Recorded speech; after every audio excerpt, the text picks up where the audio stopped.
And what about that Roth IRA opened years ago? I never touched it and let it ride the ebbs and flow of the slow lane. Today that account is worth $698. $698. With inflation, the real purchasing power is $500. My spare change bucket on my kitchen table was a better investment. Had I invested $1 million, I'd have lost more than $400,000. And this is the slow laner's anointed weapon of wealth? Hilarious. Millions worship the slow lane roadmap with buy and hold as Main Street, a main street that is decades long, imperiled by hazards, and rarely routes to wealth.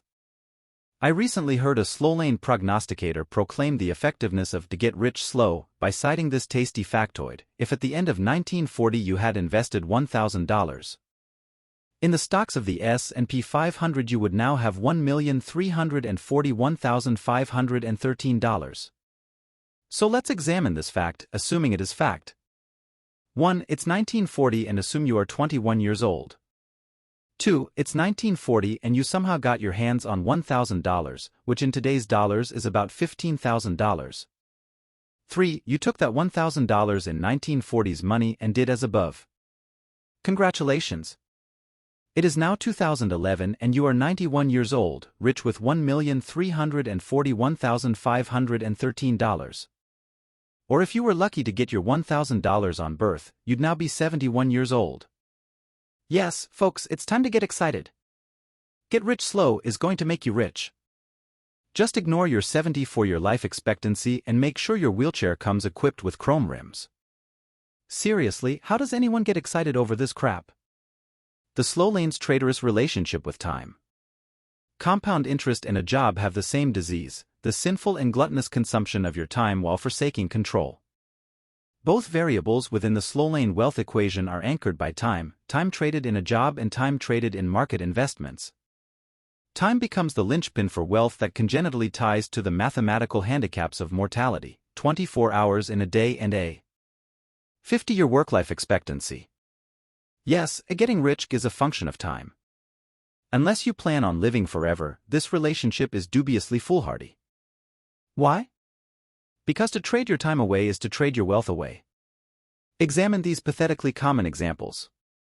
Assume a 5% savings rate on gross salary and an annual investment yield of 8% per year. We'll exclude taxes and inflation. Salary at $25,000 per year, save $1,250 per year, invested over 40 years at 8% equals $362,895. Salary at $50,000 per year, save $2,500 per year, invested over 40 years at 8% equals $725,791. Salary at $75,000 per year, save $3,750 per year, invested over 40 years at 8% equals $1,088,686. Salary at $100,000 per year, save $5,000 per year, invested over 40 years at 8% equals $1,451,581. Salary at $150,000 per year, save $7,500 per year, invested over 40 years at 8% equals $2,177,132. Don't get enamored with the numbers. Keep in mind this is 40 years from now. If you are 20 years old, you will be 60 years old. If you are 30 years old, you will be 70 years old. If you are 40 years old, you'll be dead. Sorry, but that's beyond life expectancy. So at these ages, does this money and the freedom it buys sound appealing? Also, do you realize that this money will have 50% of today's buying power? 40 years ago you could buy a car for $3,000 and a loaf of bread for 20 cents. Lest we not forget the other lofty assumptions, gainful employment and a robust economy. That behests a safe 8% per year. In 2008 the markets lost 50%. I guess the gurus forgot to mention these anomalies. Folks, you don't want millions to accompany your cane, you want it to accompany your youth. Every day, people sacrifice their time for tiny nuggets of wealth, where time is the liability and not the asset. Anything that steals time and doesn't have the power to free time is a liability. Within the slow lane, time is mistreated like an effervescent fountain that runs forever. Unfortunately, the mortality rate is 100% and life's prognosis is death. Someday you will die and, hopefully, 60% of your time wasn't squandered in a cubicle while your children grew up and your spouse cheated with the yoga instructor. The slow lane is a plan of hope. The slow lane dilutes your control. You're reading this book because you want to control your financial destiny, not put it in the hands of some company or the stock market. If you want to get rich, you have to control and leverage the variables in your financial plan. Any financial plan without control immediately disintegrates into a plan of hope. Hope I don't get laid off. Hope my stocks rebound. Hope I get that promotion. Hope my hours aren't cut. Hope my company doesn't go bankrupt. Hope, hope, and hope. Sorry, hope isn't a plan. The slow lane plan rests in a mathematical prison, with time as the warden. To create explosive wealth fast, you must abandon the slow lane formula and its lecherous relationship to time. Wealth is built with time as an asset, not as a liability.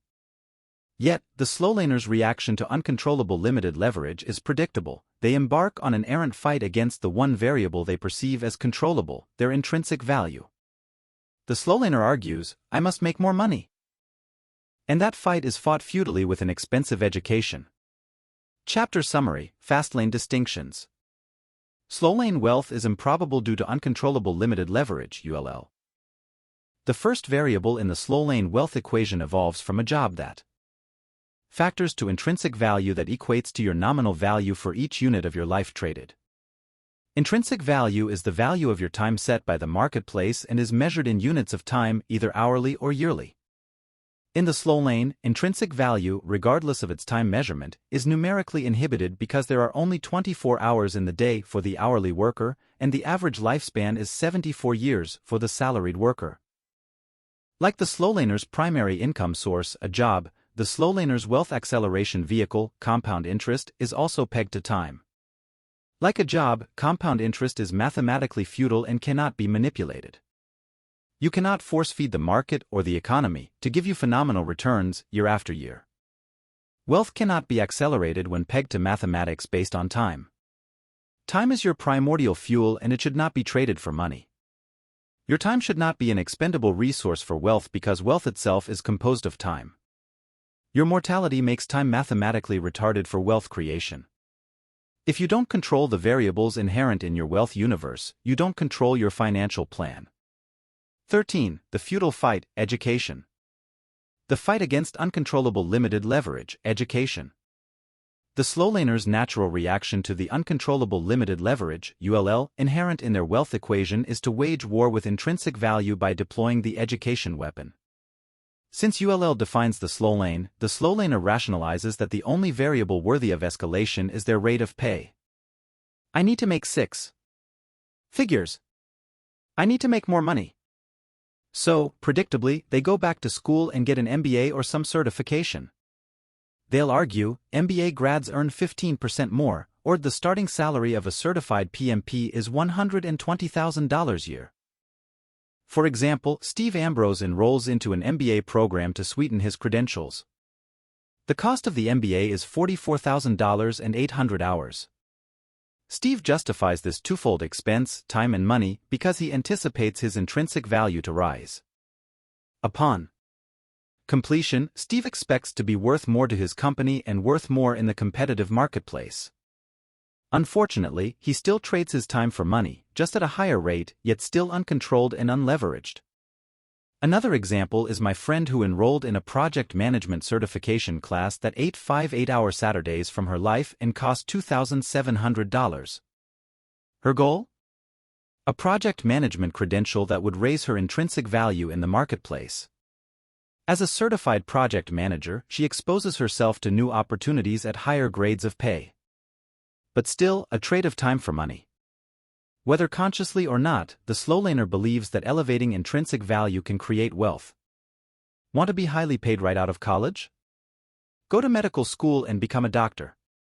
As a physician, your intrinsic value is now worth $200 per hour. Become an engineer, a lawyer, or an accountant, all highly paid, professional, salaried positions. Typically, a formal college education is used to serve slow lane purposes, an explicit attempt to raise intrinsic value. Fight that intrinsic value variable. Not all education is created equal. The problem with formal education used to raise intrinsic value is that it's ungodly expensive in time and money. Not a week goes by when I don't hear about some freshly minted MBA graduate who struggles to pay his student loans while working a mid-grade job he could have gotten out of high school. Debt that traps you to a job is not good debt. A preoccupation to become highly educated it could be. A Trojan horse to your freedom. Not all education is created equal. Some education can roadblock your wealth road trip. If an education entombs you under a mountain of debt and shackles you to a job for the rest of your life, is it really a good education? If an MBA increases your salary by 15% but takes 15 years to pay, was it a good investment? It's a great myth. To get rich you need an expensive college degree. Hogwash. A degree isn't a prerequisite to FastLane wealth. Some of the richest FastLaners are people who never finished either high school or college. Bill Gates, Steven Spielberg, Richard Branson, Michael Dell, Felix Dennis, David Geffen, and John Paul DeJoria all dropped out of school to pursue FastLane objectives. How dare they get rich and not be educated? Slow lane entrapment. Financing expensive college tuition for an education is a dangerous game that can lead to slow lane entrapment, conformity, and education servitude. A typical collegiate study progresses from general knowledge to very specific skill sets. For example, while studying finance I learned complex mathematical formulas that aided in financial decision-making, things like lease or buy and a return on investment. These concepts are specific tools to a trade that can hinder your future options. The prescribed path for graduates with finance degrees was to get a job in the financial sector, an insurance company, an accounting firm, or an investment house. My education had the indirect and unintended consequence of restricting my options to specific disciplines based on an educative skill set. The result? Conformity and limited choice. If there aren't opportunities in my field, my education becomes marginalized and devalued. If the opportunities available require less education, say, a BS, than I have MBA, I become overqualified and unemployable. If my skills erode in practicality based on technological evolution, my education becomes deprecated and my value to society plummets accordingly.